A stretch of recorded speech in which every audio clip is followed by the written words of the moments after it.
Pessoal, como prometido, eu vou gravar para vocês uma aula falando aí a respeito da Primeira Guerra Mundial, tá? Vai ser um resumo, vocês têm o texto aí também, faço a leitura do texto, porém, estudem pela apostila, porque eu vou retirar as perguntas da apostila. A apostila de vocês, ela está completinha com um resumo bonitinho da Primeira Guerra Mundial. Então, por favor, estudem pela apostila. Eu sei que vocês não gostam, gostam de resumir no caderno, eu sei. Mas é que a Primeira Guerra está bem certinho, está bem completinho. Então, estudem, porque eu vou tirar as questões de lá. Tá certo? Então, vamos começar aí, pessoal. Eu preparei um pequeno resumo que eu vou enviar para vocês, esse resumo aí, tá? Bom, vamos lá. Pessoal, é o seguinte, então. Quando a gente fala de Primeira Guerra Mundial, a Primeira Guerra Mundial, pessoal, ela não começou do nada. Não foi um belo dia que alguém acordou e falou, vou fazer uma guerra. Não. Existia na época uma série de fatores que acabaram levando aí à Primeira Guerra Mundial, tá? E quais foram esses fatores, então, que levaram à guerra, né? O primeiro deles é o imperialismo. Talvez o imperialismo seja aí o mais importante. O que foi o imperialismo? O imperialismo foi essa disputa, essa competição por territórios na África e na Ásia, e isso gerou uma certa tensão entre essas potências.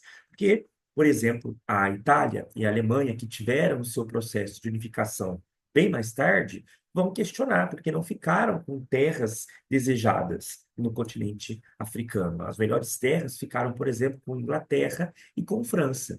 E o imperialismo ele está ligado àquele contexto da segunda revolução industrial, busca por mercado consumidor, busca por matéria-prima, busca por mercado consumidor, matéria-prima e mão de obra, tá? Então, o imperialismo talvez seja um dos principais fatores aí da Primeira Guerra Mundial, tá? Bom, um outro fator muito importante aí, da Primeira Guerra Mundial, pessoal, é o nacionalismo. Ideias como pan-germanismo e pan-eslavismo, né, aumentaram cada vez mais a rivalidade entre essas nações. Então, o pan-germanismo era uma coisa defendida pela Alemanha e pela Áustria-Hungria de unir todos os povos germânicos, todos os povos de língua alemã, né, de origem germânica.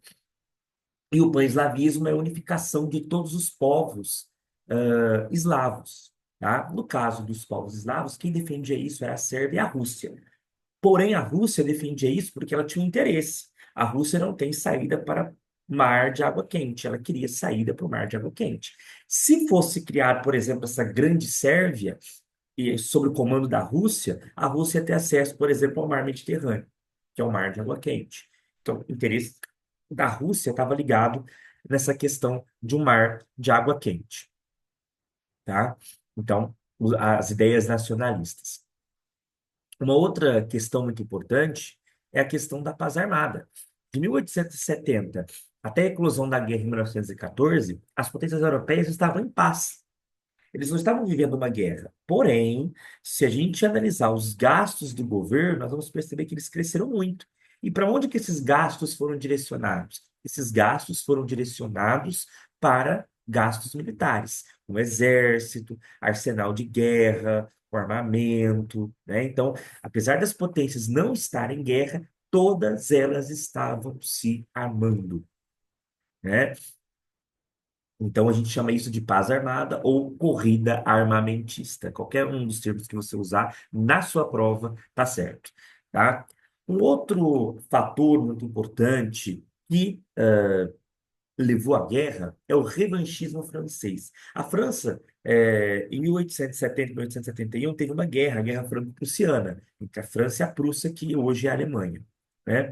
E a França acabou perdendo essa guerra, e a França, inclusive, perdeu um território, que é Alsácia-Lorena, território riquíssimo, importantíssimo para a economia do país. E a Alemanha, depois, a França, depois de ter perdido esse território, ficou aquele sentimento de revanchismo, de se vingar da Alemanha e recuperar o território perdido, que é a Alsácia-Lorena, que até então estava com a Alemanha. Então, esses foram aí os principais fatores, tá? Então, se eu perguntar na sua prova quais foram os fatores que levaram à guerra, são esses fatores aí, tá? Bom, mas precisava ter um motivo, alguma coisa para dar início à guerra. E qual foi o fator principal que levou a dar início à Primeira Guerra Mundial? O estopim para isso foi a morte do herdeiro do trono austro-húngaro, o arquiduque Francisco Ferdinando, né? Ou Chiquinho Fernando, também pode ser. Mas não coloca isso na prova não, que eu dou errado, tá? Na prova é Francisco Ferdinando. Eu posso chamar ele de Chiquinho, Chiquinho, tá? Mas, enfim, a morte do Chiquinho, do arquiduque aí do Chiquinho, pessoal, do Francisco Ferdinando, que era herdeiro do trono austro-húngaro, isso fez com que a guerra se iniciasse. Vamos contextualizar isso daí. Como é que ocorreu isso? A Áustria, Hungria, anexou a Bósnia, né? Nessa ideia aí do pan-germanismo, a Áustria-Hungria acabou anexando, em 1908, acabou anexando a Bósnia. O Francisco Ferdinando, junto com a sua esposa, acabou indo até Sarajevo. Sarajevo é a capital da Bósnia. Ele foi até lá e resolveu fazer um desfile em carro aberto no dia 28 de junho de 1914. E fazendo esse desfile, no meio desse desfile, ele leva um tiro, ele junto com a sua esposa leva um tiro e acabam falecendo. Depois de investigações, descobriram que quem havia assassinado ele era um cara chamado Grivilo Príncipe. O Grivilo Príncipe, ele era um sérvio e ele fazia parte de um movimento nacionalista sérvio que era contra a anexação da Bósnia à Áustria, né? Chamado Mão Negra. A Áustria-Hungria, então, pediu para que a Sérvia tomasse providências, a Sérvia não tomou providências, e aí, então, a Áustria acabou declarando guerra à Sérvia, a Rússia, que era aliada da Sérvia, acabou declarando guerra à Áustria-Hungria e à Alemanha, França declara guerra à Alemanha também, depois a Inglaterra. E aí se formam os grupos que vão lutar na Primeira Guerra Mundial. E aí, quais são esses grupos que vão lutar na Primeira Guerra Mundial? Nós vamos ter a Tríplice Entente. E é importante saber isso? É importante saber isso. É importantíssimo saber isso, tá? É de extrema importância saber isso aqui, porque eu posso perguntar isso aqui na prova, tá? Então, é o seguinte: quais foram os grupos que se formaram? Quais foram os grupos que se formaram aí da Primeira Guerra Mundial? De um lado, nós vamos ter a Tríplice Entente, Inglaterra, França e Rússia. A Rússia vai ficar até 1917, porque no finalzinho de 17 ela vai assinar um documento saindo da guerra. E aí, em 1918, ela sai oficialmente, tá? Então, nesse grupo, nós vamos ter Inglaterra, França e Rússia. A Itália vai entrar para esse grupo em 1915, porque a Itália, ela era da Tríplice Aliança, porém, em 1915, ela vai se juntar à Tríplice Entente, tá? Qual que é o outro grupo que nós vamos ter na guerra? A Tríplice Aliança. Quem que fazia parte da Tríplice Aliança? A Alemanha, a Áustria-Hungria, Império Otomano e a Itália, que vai ficar um ano só, depois ela muda de lado. Esses são os grupos que vão lutar na Primeira Guerra Mundial. A guerra começa com a Alemanha invadindo a Bélgica para depois invadir a França. A Alemanha acreditava que a guerra seria uma guerra rápida e que no máximo, no final de 2014, essa guerra já teria se encerrado. Porém, os alemães estavam muito enganados. Eles invadem ali a Bélgica, depois a França. Porém, a Rússia acaba começando, dando início, né, colocando o seu exército para invadir a Alemanha. E a Alemanha tem que dividir o seu exército em duas frentes, o que vai ser muito ruim para a Alemanha isso, tá? Tem que dividir o seu exército aí em duas frentes. Bom, e aí a gente tem as fases da guerra. A gente pode dividir a Primeira Guerra Mundial em duas fases. E quais são? A primeira fase da guerra, que foi só em 1914, é a Guerra de Movimento. Essa guerra de movimento, ela começou com movimentos militares, ou seja, os exércitos se enfrentando, um tentando invadir o território do outro, né? Só que isso se estabilizou. Com o tempo, nos primeiros meses, nas primeiras semanas, ninguém conseguia invadir, adentrar no território do inimigo, tá? E aí nós vamos passar para a segunda fase. A segunda fase é a guerra de trincheiras. E aí,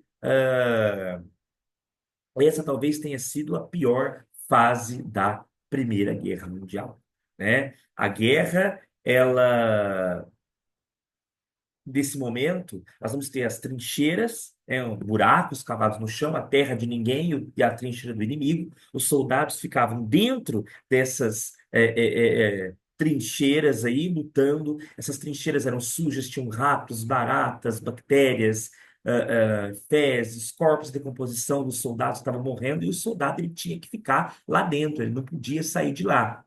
Tá? Então era uma coisa totalmente terrível, tá? Então, tem muitos soldados que ficaram traumatizados nesse episódio aí das trincheiras, porque foi extremamente muito traumático, foi a pior fase da guerra, tá? Essa fase aí das trincheiras, foi a fase mais sangrenta da guerra. Imagina você lutando, né? Você lá com armas lutando e o seu colega caído no chão, em decomposição, e você tendo que ficar ali convivendo com aquilo ali. Então, provavelmente era uma coisa muito triste, muito traumática para quem lutou lá na Primeira Guerra Mundial, os soldados. Nós não podemos nos esquecer que a Primeira Guerra Mundial ela também foi uma guerra tecnológica. Ela foi uma guerra que envolveu tecnologia, pessoal. Então, nós vamos ter nessa Primeira Guerra envolvimento de armas bélicas, armas químicas, tanques, né? O combate ele passa a ter uma natureza diferente, ele se torna mais destrutivo, porque agora você tem o uso de arma química, você tem o uso de armas bélicas mais potentes, como a metralhadora, você tem o tanque de guerra, você tem um canhão mais moderno, você tem avião, né? Você tem submarinos, tá? Você tem navios modernos, as armas químicas, como o gás mostarda, o gás de cloro, né? Então você tem armas mais poderosas que automaticamente armas que são mais destrutivas, tá? Então você tem nessa fase aí uma inovação tecnológica, tá? Bom, então, essa fase aí da Guerra de Trincheiras foi a pior fase, certo? Bom, e qual que foi o desfecho da Primeira Guerra Mundial, pessoal? O que que acontece? Em 1917, os Estados Unidos ele vai entrar na guerra, tá? E isso deu um impulso muito forte para a Tríplice Entente, porque ele vai entrar do lado da Tríplice Entente. Mas por que que os Estados Unidos ele vai entrar do lado da Tríplice Entente? Os Estados Unidos ele vai entrar do lado da Tríplice Entente simplesmente, pessoal, porque eram os Estados Unidos que fornecia alimento, armas, empréstimos para a Tríplice Entente, para a Inglaterra e para a França. E os Estados Unidos percebendo que se essa guerra se prolongasse, maior a dívida que esses países tinham com os Estados Unidos ia ficar.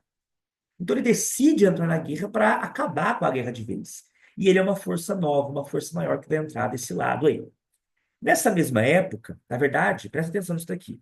A Rússia ela vai sair da guerra, porque dentro da Rússia está acontecendo uma revolução, Revolução Russa, que é o nosso próximo assunto.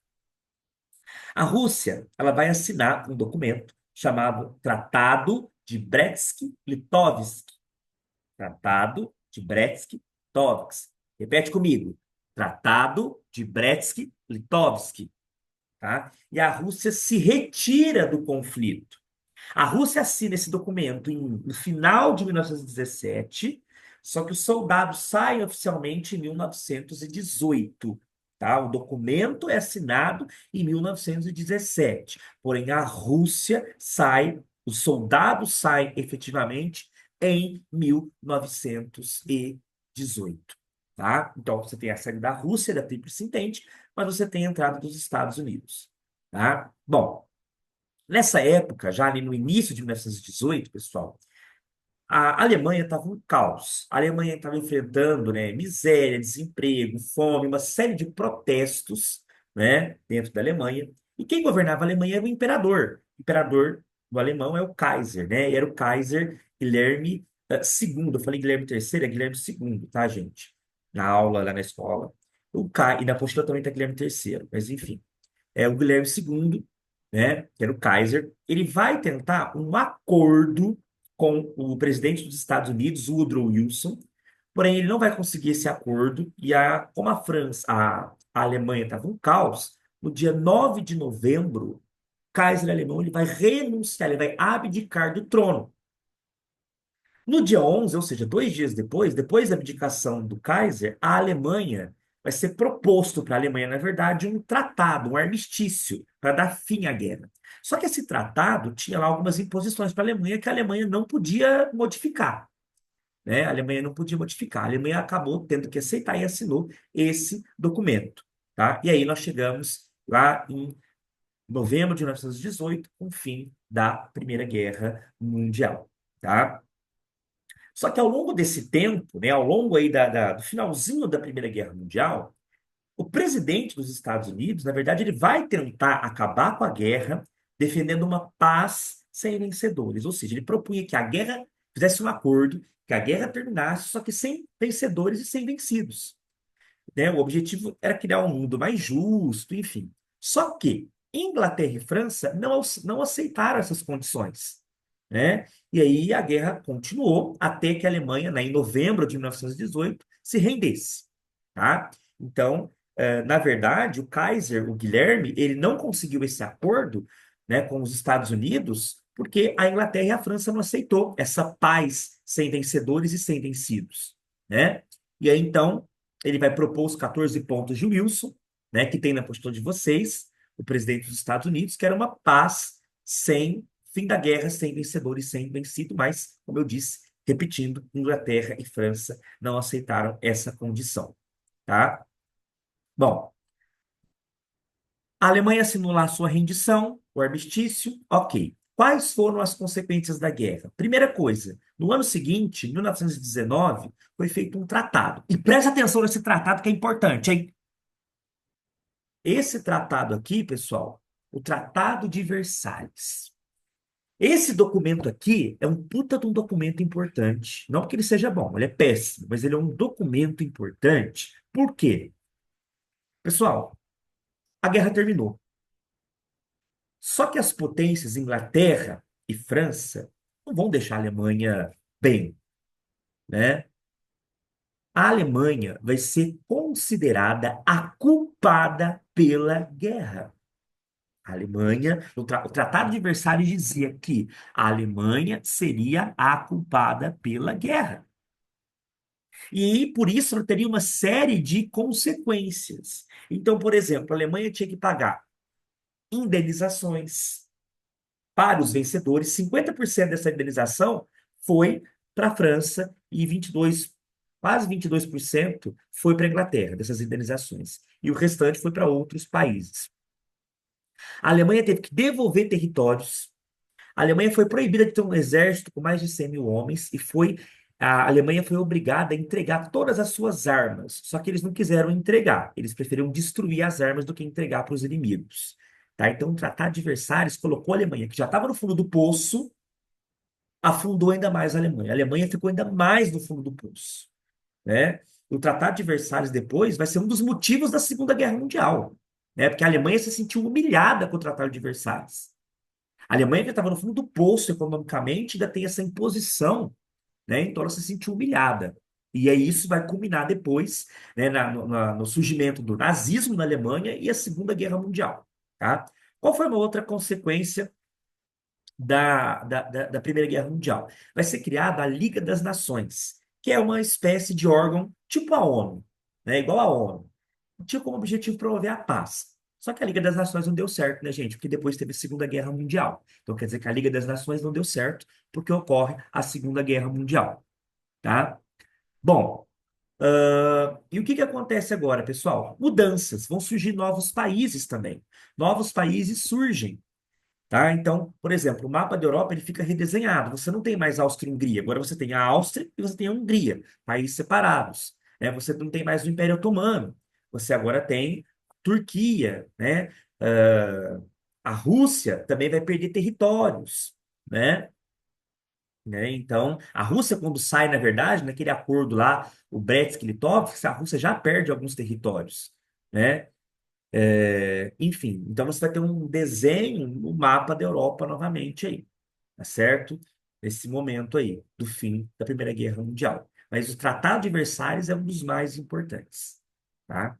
Do que eu falei para vocês, tá? E aí depois, como a Primeira Guerra Mundial ela não ficou bem resolvida, teve esse Tratado de Versalhes aí que puniu a Alemanha, vai ser um dos fatores depois que vai levar à Segunda Guerra Mundial, tá certo? Então esse é o conteúdo que nós vamos estudar para a prova, tá certo, pessoal? É isso. Qualquer dúvida, estou à disposição, tá? Estudem pela apostila, que as questões serão tiradas da apostila, certo?